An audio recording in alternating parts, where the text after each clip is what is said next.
भारत तो पूरा आतंकवादी बन जाएगा, क्योंकि 4 साल के बाद सब आर्मी ट्रेनिंग सीख जाएगा और 4 साल के बाद छोड़ देगा नौकरी। उसके बाद सब कुछ जान जाएगा, ट्रेनिंग बारे क्या होता है, राइफल कैसे बनता है, कैसे क्या होता है, वो तो आतंकवाद बन जाएगा। इसमें चल रहा है हिंदू मुस्लिम कुछ हुआ है हिंदुस्तान में। रहा बात पेंशन का, पेंशन तो सर विधायकों को भी मिलता है, तो एक सिपाही का पेंशन काट के सरकार क्या कर ले, क्या बचा लेगी। और अगर देश में फौज नहीं रहेगा तो देश कैसे चलेगा? विधायक से देश चलेगा, मंत्री से देश चलेगा, अकेले प्रधानमंत्री नरेंद्र मोदी से चलेगा देश? गरीब का बच्चा आता है, कोई विधायक का मंत्री का सर बच्चा जाता है नहीं है ना, अमीर आदमी का जाता है फौज में। गरीब का बच्चा शहीद भी सर गरीबी का ही बच्चा होता है, कोई विधायक का बच्चा शहीद नहीं होने वाला है। प्रधानमंत्री को सोचना चाहिए कि 5 साल का चुनाव होता है, 4 साल का वैकेंसी निकाल रहे हैं। मेरे पीछे जो अभी आप युवा और जो छात्रों को देख रहे होंगे, ये देश के भविष्य हैं या आने वाले दिनों में ये भारतीय सेना का ये शायद हिस्सा बने, और उसी को लेकर के ये तैयारी कर रहे हैं। अभी थोड़ी देर पहले ये यहाँ पर दौड़ लगा रहे थे, दौड़ लगाने के बाद अभी ये हाई जंप की तैयारी कर रहे हैं। और अब इनसे हम बातचीत करेंगे कि सरकार ने बीते दिन जो अग्निपथ को लेकर के सरकार ने जो स्टैंड रखा है, जो अपनी बातें रखी है कि अग्निपथ में अग्निवीर शामिल होंगे, इन पर इनका क्या स्टैंड है। सरकार ने जो 4 साल की नौकरी की बात की है, उन पर इन लोगों का क्या स्टैंड है, और इनका जो जोश है, जो मनोबल है, क्या वो बढ़ा है या सरकार के फैसले के बाद घटा है। क्या नाम है आपका? नीतीश कुमार यादव। आप तो तैयारी कर रहे थे यहाँ पर? 2 दिन से तैयारी कर रहे हैं। तो क्या सरकार तो कह रही है कि अब 4 साल के लिए सेना में भर्ती होगी, लोगों को इससे फायदा मिलेगा, जो बेरोजगार है उन्हें फायदा मिलेगा? क्या बताएं, सरकार तो हम लोग को मन छोटा कर दिया है। क्यों मन छोटा कर दिया? 4 साल वैकेंसी निकाला, उसके बारे में पहले कुछ सोचा नहीं है। 4 साल नौकरी देंगे, उसके बाद रिटायरमेंट हो जाएगा, रिटायर कर देंगे, उसके बाद पेंशन देंगे या क्या देंगे, कितना रिटायरमेंट पैसा देंगे, अभी तो कुछ बोले नहीं है। और उसके बाद 4 साल हम लोग को नौकरी दे देगा, 4 साल के बाद हम लोग को रिटायरमेंट कर देगा, उसके बाद हम लोग क्या करेंगे? हम लोग का तो सरकार तो कह रही है कि वैसे लोगों को हम कहीं पे प्रायोरिटी देंगे, कहीं पे अगर वो लोग ज्वाइनिंग के लिए कहीं और जाते हैं तो उनको उससे फायदा मिलेगा। क्या प्राइवेट नौकरी हम लोग अभी भी प्राइवेट कर सकते हैं, उस टाइम क्या करेंगे हम लोग? उस तरह 4 साल हम लोग को नौकरी देगा, 4 साल के बाद क्या बोलते हैं रिटायरमेंट कर देंगे, उस टाइम पूरा ट्रेनिंग हम लोग को दे देगा। उसके बाद भारत तो पूरा आतंकवादी बन जाएगा, क्योंकि 4 साल के बाद सब आर्मी ट्रेनिंग सीख जाएगा और 4 साल के बाद छोड़ देगा नौकरी। उसके बाद सब कुछ जान जाएगा, ट्रेनिंग बारे क्या होता है, राइफल कैसे बनता है, कैसे क्या होता है, वो तो आतंकवाद बन जाएगा। वो तो फिर 4 साल के बाद वही करेगा। आरआरबी एनटीपीसी इतना हल्ला किया, सरकार नहीं समझ आया, और आर्मी पगलाएगा तो पूरा देश को लगा देगा, जितना लड़का है युवा अभी पगला नहीं रहा है। सब अभी चेतावनी है ये सरकार को, चेतावनी है, उसको आराम से बोल रहे हैं कि कर दीजिए कुछ। सर हम 2020 से एयरफोर्स का प्रिपरेशन कर रहे थे सर, तो एयरफोर्स का एग्जाम 2020 में से तैयारी कर रहे थे, 2 साल तैयारी किए, और पेपर में सर पिछले बार का इन्रोलमेंट भी मेरा रुका हुआ है, और पेपर के लिए सर हम 2 साल मेहनत किए और पेपर में 60 प्लस करके आए हैं, और रनिंग के लिए भी बहुत मेहनत की और रनिंग भी 35 का बना लिए एयरफोर्स के लिए, और 2 साल से रोक के अभी पता चल रहा है कि हम लोग का रिजल्ट रद्द कर दिया और 4 साल के लिए अग्निपथ योजना आ रहा है सर। तो इसके लिए सर अब बताइए, 2 साल इसका सिलेबस भी अदर चीज में भी योजना होता है, तो एनर्जी भी बर्बाद हुआ, समय भी बर्बाद हुआ और सब कुछ बर्बाद हुआ, एज भी एक्सपायर हो गया। अब हम लोग क्या करें सर? तो इस सरकार को सर सोचना चाहिए कि नहीं इस पे सर, हम लोग का जिंदगी तो ऐसे बर्बाद कर दिया। और सर रहा बात पेंशन का, पेंशन तो सर विधायकों को भी मिलता है, तो एक सिपाही का पेंशन काट के सरकार क्या कर ले, क्या बचा लेगी? वही पैसा विधायक के लिए बचाएगा तो देश के लिए काम भी देगा। आप बताइए, 4 साल बाद प्राइवेट सेक्टर में आजकल लड़का बीटेक करके नहीं प्राइवेट सेक्टर में जॉब पा रहा है, तो ये सिपाही को क्या देंगे जॉब प्राइवेट सेक्टर में? बताइए, ये बात सरासर अन्याय करी हम लोग साथ सरकार ने। 4 साल में क्या हो जाएगा सर? कोई गरीब हम लोग रूरल आप लोग का चलिए ठीक है, ये तो आप लोग का स्टैंड क्या होने वाला है आगे चल करके, आने वाले दिनों में क्या स्टैंड रहेगा? हम लोग तो तैयारी लगे हुए, सरकारी नौकरी के पीछे सपना देख रहे हैं। हम लोग को टीओडी हटना चाहिए। हम लोग सरकार से यही गुजारिश है कि टीओडी हटे, आता था उस तरह वैकेंसी दे दीजिए, और ये रिलेक्शन मिले 2 साल की, 2 साल कोरोना में जो जिसका फिजिकल जिसका मेडिकल हो गया है और उसका भी रद्द कर दिया गया है। वो तो उसका कुछ दिन में एग्जाम होने वाला था, बताया जा रहा था कि एग्जाम बोल रहे थे। सबसे बड़ी बात है क्या सर, इसमें लड़कों को जो मनोबल था, जो मनोबल था वो मनोबल अब नहीं है और नहीं रहेगा। देश के प्रति ही, और अगर देश में फौज नहीं रहेगा तो देश कैसे चलेगा? विधायक से देश चलेगा, मंत्री से देश चलेगा, अकेले प्रधानमंत्री नरेंद्र मोदी से चलेगा देश? जब तक सिपाही नहीं रहेगा, कोई भी सिपाही हो, या स्टेट सिपाही हो या गवर्नमेंट सिपाही हो या कोई भी सिपाही हो, उसके लिए तो होना चाहिए, उसके लिए कुछ भी उसके लिए कुछ नहीं है। मंत्री विधायक कम से कम चुनाव भी तो 5 साल का होता है, ये तो सोचना चाहिए राष्ट्रपति को। कम से कम चुनाव 5 साल का, प्रधानमंत्री को सोचना चाहिए कि 5 साल का चुनाव होता है, 4 साल का वैकेंसी निकाल रहे हैं। एनसीसी को लड़का जब एनसीसी करता है उसमें 5 साल लगता है और 3 साल 4 साल, जैसे जैसे जो अगर लड़का फेल कर जाता है उसके लिए 4 साल है, जो दोबारा फेल करता है उसके लिए 5 साल है। एनसीसी करने में 4 से 5 साल लग रहा है और ये बहाली दे रहा है 4 साल का, तो क्या फायदा इसमें जाने से? कोई फायदा है? आर्मी का नाम था, आर्मी का नाम खराब कर दिया गया है। गवर्नमेंट सरकार कुछ सोच नहीं रहा है, सोचने से पहले खाली इसमें चल रहा है हिंदू मुस्लिम हिंदू मुस्लिम। कुछ हुआ है हिंदुस्तान में? कुछ नहीं होने वाला है। सेना के प्रति जो जरा देश मेरा बचा हुआ वो भी देश को मेरा खोखला कर रहा है, और जो भी देश मेरा बच रहा था वो आर्मी के ही प्रति बच रहा था। अगर आर्मी नहीं रहेगा तो मेरा देश बचेगा? कौन जाएगा? सुबह 4 बजे लड़का उठ के सुबह शाम ग्राउंड कौन आएगा? जिसको मजबूरी है, जो नहीं चल पा रहा। अगर मेरे पास अगर पैसा रहता, अगर हम पैसा वाले रहते तो किस लिए यहाँ आते सुबह शाम? शरीर गला दिए यहाँ दौड़ते दौड़ते। आज से नहीं, हम 6 साल से दौड़ रहे हैं। सर फौज में सर गरीब का बच्चा आता है, कोई विधायक मंत्री का सर बच्चा जाता है नहीं है ना, अमीर आदमी का जाता है फौज में। गरीब का बच्चा शहीद भी सर गरीबी का ही बच्चा होता है, कोई विधायक का बच्चा शहीद नहीं होने वाला है। यही बात है सर, सरकार से यही गुंजाइश है कि टीओडी हटाए। हम लोग का यही है, चाहते हैं कि सर टीओडी हटा के जो रेगुलर था आर्मी उस मतलब वही लाए, वही हम लोग चाहते हैं। और 2 साल का एज रिलैक्सेशन भी दे सर, जिसका एज और एग्जाम जिसका पेंडिंग एग्जाम है वो भी हो सर। और सबसे मेन मुद्दा है कि सर सरकार झूठ बोल रही है।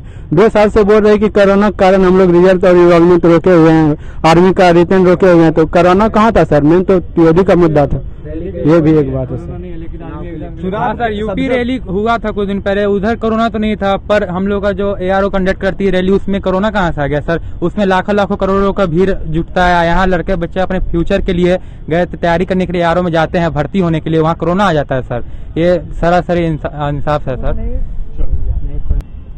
यह बहुत ही निराश करनेजनक फैसला है। इससे युवा का मनोबल बिल्कुल टूट चुका है। 4 साल के बाद इनका फ्यूचर क्या होगा, उनके लिए कोई सरकार गारंटी अभी नहीं दी है। अभी जो रिजल्ट का वेट कर रहे थे 2 साल से, उनका क्या होगा? उनका भी रिजल्ट कैंसिल कर दिया गया है। उनके लिए भी कुछ करना चाहिए सरकार को। अच्छा, आप बताइए कितने समय से आप यहाँ पे तैयारी कर रहे हैं? हम 8-9 महीना से दौड़ रहे हैं यहाँ पे सर के पास। सर के पास दौड़ रहे हैं। हाँ। किस उम्मीद से दौड़ रहे थे? क्या मन में था? घर परिवार वालों को क्या बोल करके पटना आए थे? सर मेरा तो बचपन से ही सपना फौज मिला है, देश की रक्षा करे। लेकिन सरकार अब 4 साल के लिए कर दी है, तो उसमें क्या कर सकते? 4 साल अच्छा से पढ़ेंगे तो बीपीएससी दरोगा निकालेंगे। तो मतलब कहीं ना कहीं जो सरकार का ये जो फैसला है उससे मनोबल डाउन हो रहा है आप लोग? पूरा डाउन हो रहा है। अभी है मतलब कि अभी हम 4 साल रनिंग या तो रनिंग कर सकते हैं या तो मतलब कोई अदर जॉब के लिए अप्लाई कर सकते हैं। अगर 4 साल अगर हम रनिंग पे ध्यान दिए, 2 टाइम रनिंग होता है। अब जानवे करते हैं आर्मी का रनिंग बहुत हार्ड है। अगर 4 साल बाद अगर अथी हो गया, 4 साल तक ही नौकरी रहा, उसके बाद फिर अपॉर्चुनिटी नहीं मिलेगा आगे, मतलब उस जो अभी पढ़ने के प्रति लगाव है उसके बाद नहीं रहेगा। बेरोजगार फिर हो जाएंगे 4 साल के बाद, तो कोई फायदा भी नहीं है। और परीक्षा जो रद्द कर दी है, पिछला वाला जो फिजिकल मेडिकल है उनका भी देखिए सुबह से न्यूज आ रहा है, कोई मतलब आत्महत्या कर लिए हैं, कोई कुछ कर लिए हैं। तो ये गलत है। जिनका मेडिकल फिजिकल हो गया था, कितने भैया का जो है एज पार हो गया, तब सोचना चाहिए इसके लिए सरकार। और इसमें एज भी नहीं बढ़ाए हैं और ना ही कोई आगे अपॉर्चुनिटी दिए हैं। 100 में से 25% को लेना है, 75% तो ऐसी है। तब ये गलत फैसला है। इसके लिए आपकी क्या मांग है सरकार से? ये जो सरकार ने जो स्टैंड लिया है, जो फैसला लिया है, इस पर आपका क्या कहना है? इसमें तो उम्र का भी छूट नहीं दिया 2 साल का। और मेरा भाई भी जो था मेडिकल में, जो भाई मेडिकल में पास हुआ था उसका भी एग्जाम नहीं हुआ है। और हम लोग यहाँ 2 साल से तैयारी कर रहे, सोचे थे आर्मी की तैयारी करेंगे, हाइट भी नहीं कि जीडी में जाएंगे, सोचे थे कलर की तैयारी करेंगे, पढ़े भी नहीं, इसके कारण पढ़ाई भी नहीं किए हैं। दिक्कत तो हो रहा है। अब क्या होगा, इसके आगे क्या करेंगे? नोटिफिकेशन भी जारी नहीं कर रहा है कि इसके आगे 4 साल के बाद क्या होगा। तो फिर लग रहा है कि दौड़ना छोड़ दें या फिर दूसरा चीज का तैयारी करें। मतलब हिम्मत टूट रही है, दौड़ने का मन नहीं कर रहा है। तो चलिए, ये जो युवा है ये सेना में भर्ती के लिए तैयारी कर रहे हैं। देख रहे होंगे आप विजुअल में कि अभी ये दौड़ रहे थे, शरीर जो है पूरा पसीना से भीग गया है और इनका जो मनोबल है वो डाउन हो रहा है। क्या ये जो सरकार का जो फैसला है, लोग कह रहे हैं कि इससे मनोबल डाउन हो रहा है, लेकिन सरकार तो कह रही है कि इससे युवाओं में एक जो बेरोजगारी था ये चीजें खत्म होगी, 4 साल के लिए उन्हें नौकरी मिलेगा, एक अच्छा उन्हें बीमा मिलेगा, इस तरह की चीजें सरकार कह रही है। 4 साल जब मैं उधर बिताएंगे, 4 साल के बाद तो मैं जो फिर बेरोजगारी ही होगा ना। 4 साल में यहाँ मेहनत कर लेंगे तो मैं दूसरे पद को तैयारी कर सकते ना। तो इसके आगे तो कोई नोटिफिकेशन आ ही नहीं रहा है। आप बताइए क्या स्टैंड है आपका इस पे? तो ये सर पूरी गलत है, पूरा ये नहीं करना चाहिए सर लागू। सर पूरा बर्बाद कर दिया। 4 साल ये कौन जाएगा ये सेना में? अब इससे अच्छा हम लोग किसी दूसरा चीज, इससे अच्छा बिहार पुलिस है। बिहार पुलिस में कम से कम 40 साल 50 साल तक नौकरी करेंगे। अब सेना में कौन जाएगा? 4 साल के बाद क्या होगा क्या नहीं होगा? और सरकार ने पेंशन के लिए किया, तो एमएलए सबको किस लिए पेंशन दे रहे हैं? वो लोग कौन सा बॉर्डर पे जाके 2 घंटा 8 घंटा ड्यूटी करते हैं, उन लोग को किसी से पेंशन मिल रहा है। उनको एक बार अगर मान लो एमएलए से सीट मिल गया तो उन लोग कम से कम पूरा जिंदगी भर उनको पेंशन मिलते रहता है। लेकिन ये आर्मी वाले 15-20 साल से नौकरी करे, लेकिन उनको एक भी बार पेंशन नहीं मिलेगा। पूरा बर्बाद कर दिया, पूरा 4 साल के चक्कर में ये टूर ऑफ ड्यूटी लागू करके। और ये अगर मान लो लागू भी कर दिया है तो इन लोगों को कम से कम रिजर्वेशन देना चाहिए कि हाँ इन सबको रिजर्वेशन मिलेगा। अगर ये 4 साल बाद आएंगे तो इनको रिजर्वेशन मिलेगा, आरक्षण मिलेगा, कि आपको रिजर्व मिलेगा, कि आपके लिए अलग से सीट रहेगा। तो फिर ठीक है, फिर ये ठीक है ऐसा। बस कहाँ के रहने वाले हैं? मैं रहने वाला हूँ भागलपुर डिस्ट्रिक्ट का। भागलपुर डिस्ट्रिक्ट का। जो कहाँ से ये प्रेरणा मिली थी सेना में शामिल होने के लिए? ये मेरे एक अंकल है, वो आर्मी में है, तो उसी से मेरे को प्रेरणा मिला कि हाँ आर्मी में जाना है। बचपन से उन्होंने बोला कि ठीक है तू दौड़ने का तैयारी कर, पढ़ाई लिखाई कर, तेरा हो जाएगा आराम से। आप बताइए सरकार के फैसले से क्या है, क्या मतलब जो मनोबल है वो पूरा टूट चुका है। पूरा मैं निराश हो चुका हूँ जी। इसमें एज बढ़ाया जाना चाहिए और ये बिल वापस लेना चाहिए, क्योंकि ये पूरा हिम्मत टूट चुका है। अब ऐसा लग रहा है कि 10% भी नहीं जा पाएगा। पूरे का रोने सब रोता है अब, जितना जी सब रोता है कि भविष्य अब उन लोग का खराब हो चुका है। अब ये 4 साल के बाद क्या करें? वही तो जिंदगी फिर वही वाली हाल हो जाएगी। पिताजी क्या करते हैं? मेरे पापा इंतकाल कर गए, मर चुके हैं। और घर में कौन कौन लोग हैं? भाईजान है, बड़े भाई जी। तो मतलब सेना में आने का जो एक कहा जाता है कि जुनून होता है, ये कहाँ से जुनून आया? मेरे भाई अब्बू दिए थे जी। कहाँ के रहने वाले हैं? दरभंगा जिला। आप बताइए सरकार के सरकार ने जो फैसला लिया है कि वो 4 साल में सेना में जो भर्ती होगी, बेरोजगार युवाओं को रोजगार मिलेगा, सरकार तो सबके फायदे के लिए करे, लेकिन इसका विरोध क्यों हो रहा है? जगह जगह पर इसे लेकर के आगजनी हो रही है, तोड़ फोड़ हो रहा है, क्यों हो रहा है? क्या लग रहा है? इसमें पहले से ही तो कोरोना काल में 2 साल हम लोग का खत्म हो चुका था, और ऊपर से ला के फिर तो 4 साल नौकरी देंगे, उससे बढ़िया तो ऐसे रह जाएंगे, नौकरी कायल करेंगे तब। एज रिलैक्सेशन जो 2 साल में भर्ती नहीं आई थी, कम से कम उनको उसका रिलैक्सेशन भी देना था। लेकिन अभी उन्होंने और एज घटाकर पहले 23 साल तक था, अभी 21 साल तक कर दिया। वो भी एक तरह से बकवास कर दिया पूरा, लेकिन पूरा चेंज हो गया। अच्छा नहीं किया लेकिन सरकार ने जो भी किया। तो पहले कोरोना में हम लोग ले डूब चुका है, सरकार भी ले डूब गई। कम से कम एज रिलैक्सेशन आगे बताइए। कम से कम उनको एज रिलैक्सेशन देना था, जो कोरोना में 2 साल तक भर्ती नहीं आया था, कम से कम 23 साल तक उनको देना था। लेकिन वो भी इसके कारण बहुत लोग फांसी लगा रहे हैं। अभी तक एग्जाम नहीं हुआ है उनका। मेडिकल लेके सब उम्मीद में बैठे कि हाँ अभी आएगी, एग्जाम होगा तो नौकरी देंगे तो नौकरी होगा, लेकिन अभी तक वो भी नहीं हुआ है। पूरा बर्बाद कर दिया उन लोगों ने। चलिए, यहाँ पे ट्रेनर है जो इन लोगों को ट्रेनिंग दे रहे थे, इनसे भी हम बातचीत करते हैं। और क्योंकि ये जैसा कि इनसे ऑफ द कैमरे मेरे बात हुई थी, तो ये भी सेना में रह चुके हैं पहले। इनका राय जानते हैं कि सरकार ने जो फैसला लिया है ये कहाँ तक सही है और इससे जो छात्रों के भविष्य है उस पर क्या असर पड़ेगा, बताइए सर। जी, इनका तो कैरियर चौपट हो जाएगा 4 साल के बाद अगर ये आते हैं। अच्छा। क्योंकि गवर्नमेंट इनको जो दिखा रहा है कितना पैसा मिलेगा, उतना पैसा मिलेगा। पैसा तो मिलेगा, लेकिन उस पैसे को ये कुछ नहीं कहीं इस्तेमाल नहीं कर सकते हैं, क्योंकि इनका एज मैच्योर नहीं हो सकता है उस टाइम तक। और इन पैसे का क्या करना है उसके बारे में इतना नॉलेज इनके पास नहीं है, और पैसे ऐसे बर्बाद हो जाएगा। फिर गवर्नमेंट जो पहले बोली है पकौड़ा तलने वाली बात, फिर ये उस पैसा के या तो पकौड़ा तलेंगे या परचून का दुकान खोल के बैठेंगे। बाकी 4 साल जो पढ़ाई आपका ब्रेक हो जाएगा लड़कों का, उसके बाद पढ़ने का कोई डील करेगा नहीं, और वो पढ़ाई से बिल्कुल टूट चुकेगा 4 साल में। और ऐसा तो है नहीं कि गवर्नमेंट अगर 4 साल के लिए बुला रहा है तो आपको पढ़ाने के लिए बुला रहा है। 4 साल के लिए बुला रहा है तो डिफेंस में जाएंगे तो डिफेंस अपना काम करवाएगा, वो 4 साल आपको किताब खोल के देखने का मौका भी नहीं देगा। तो सरकार तो कह रही थी कि इससे आने के बाद हम और भी जो सेक्टर में यहाँ पे जो नौकरी कर लेंगे उनको फायदा मिलेगा, एक प्रायोरिटी अगले कहीं और दूसरे सेक्टर में जाते हैं तो उन्हें मिलेगी। जी 25% तो है, बाकी 75% कहाँ जाएंगे? 75% का कोई ऑप्शन नहीं है। 75% तो ऐसे ही रोड पे रह जाएंगे।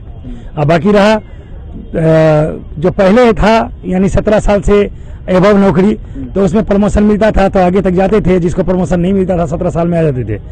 17 साल में आने के बाद भी उनके पास था कि DSC एक होता है डिफेंस सर्विस कोर, उसमें आप जा सकते हैं, उसमें आप नौकरी कर सकते हैं। इसमें हमें क्लियर मालूम नहीं है कि उसमें ये जा सकते हैं नहीं जा सकते हैं। अगर उसमें अगर जाते हैं फिर भी इनका भविष्य ठीक है, अगर उनमें नहीं जाते हैं तो बिल्कुल भविष्य खत्म है इनका। तो अभी तक जो सरकार ने जो स्टैंड लिया है, जो उन्होंने बिल पास करने की जो बात की है, वो आपका कहने का मतलब है कि वो सही नहीं है? जी बिल्कुल सही नहीं है। यंगिस्तान को देखना चाहते हैं, लेकिन यंगिस्तान देखने के लिए सर आपको कम से कम उन बूढ़े माँ बाप को भी देखना चाहिए कि जो आपको बेटा दे रहा है वो 4 साल के बाद आके घर में बैठेगा। और ये देश सेवा तभी हो सकता है जब पहले घर का सेवा होगा। जब घर वाले खुशी नहीं है, घर वाले को हम रोजी रोटी देंगे नहीं, तो देश सेवा तो हो नहीं सकता है। और ये इतने अगर अमीर होते तो ये सुबह में और शाम में धूल नहीं फाकते, ये भी अच्छे स्कूल में जाके पढ़ते, अच्छे कोचिंग संस्थान में बैठते, UPSC की तैयारी करते, BPSC की तैयारी करते। उसमें तो कोई कटौती हो नहीं रहा। जो गरीब है उसकी कटौती हो रहा है। ये गरीब लड़के हैं जो बिल्कुल गरीब होते हैं, एक ही आशा होता है गरीब घर में मेरा बेटा जाएगा सिपाही बनेगा। आप उसका वो भी अगर छीन रहे हैं, एक सिपाही से एक घर का पेट पलता है और वो भी आप छीन रहे हैं, तो फिर ये बहुत मुश्किल है। यानी गरीब आदमी जो है वो तो टूट चुका है पहले ही और मर जाएगा, और जो अमीर है उसको अमीर बना रहे हो। चलिए, तो अभी हम यहाँ पर जो छात्र थे जो कि सेना में भर्ती के लिए तैयारी कर रहे, दौड़ लगा रहे थे, उनसे हमने राय जाना कि सरकार ने जो फैसला लिया है कि सेना में भर्ती के लिए वो 4 साल का एक प्रावधान ला रहे हैं कि सेना में 4 साल की भर्ती होगी। उसके बाद जब हमने इनसे बातचीत किया तो इनका कहना था कि ये जिस तरह से तैयारी कर रहे थे, जो उनका मनोबल हाई था पहले, वो अब बिल्कुल लो हो चुका है और ये इन्हें अब रोना आ रहा है सरकार के इस फैसले के बाद कि आगे चल के इनका जो भविष्य है वो बिल्कुल अंधकार में जाने वाला है। अंधकार में क्यों जाएगा, कैसे जाएगा, इन सब सारी मुद्दों पर इन्होंने हमसे बातचीत की और जानकारी दी है। बाकी इस खबर पर आपकी क्या राय है हमें कमेंट बॉक्स में लिखकर जरूर बताएं। इसके साथ ही देश दुनिया के और भी खबरों को देखने के लिए चैनल को सब्सक्राइब करें। वीडियो अगर फेसबुक पेज पर देख रहे हैं तो पेज को लाइक करें और फॉलो करें।